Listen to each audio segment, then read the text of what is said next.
Benvenuti a MasterChef, il programma di cucina maestrina. Io sono Chef Vianeo da Mestre, il giudice più importante, anche l'unico. Che entri il prossimo concorrente.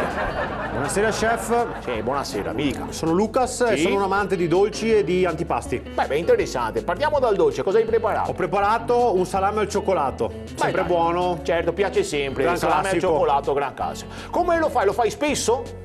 No, io lo faccio fino perché piace di più secondo me.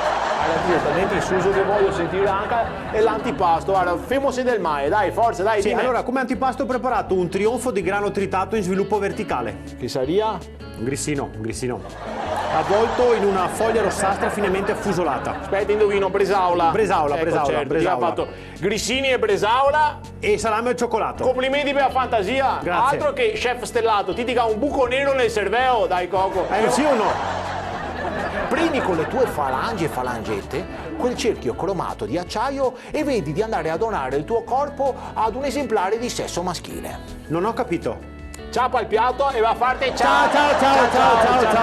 Ciao. Sì, ma è incredibile.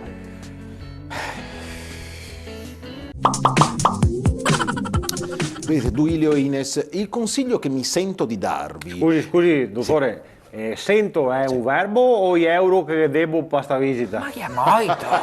Quindi domanda, uno chiede, Per no? piacere. Simpatico Duilio. Dicevo, Simpatico. il consiglio che mi sento di darvi è quello di fare l'amore più spesso, di riscoprire fare- la vostra intimità, no? Intimità, sta attento, dottore, sta attento.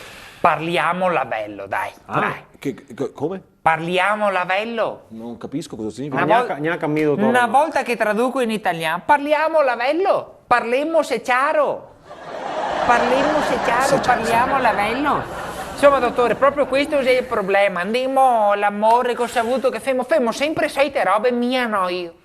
Sì, dottore, ormai è diventato una routine tra di noi. Una routine. Nel senso che quando che la vedo mi viene sul mangiare e mi scampa la routine. Duilio, vedi come fa a venire il Ma capita a tantissime coppie, sapete? Capita davvero a tante coppie. Io quello che vi posso consigliare è di riscoprire la sessualità e trasformarla quasi in un gioco. in un gioco. Cosa vuole dire, dottore? Beh, è simpatica questa idea per trasformarla in un gioco. Capisco, però no. Cioè, prova a pensare, poderissimo, non so, una sera a giocare tipo alla dottoressa e al paziente. Com'è che funzionerebbe? Allora, dite sì, è il paziente che vuole una visita e mi so la dottoressa. E il gioco come si articola? Che dite a voi subito, ma mi te la dago fra 6 mesi, tac.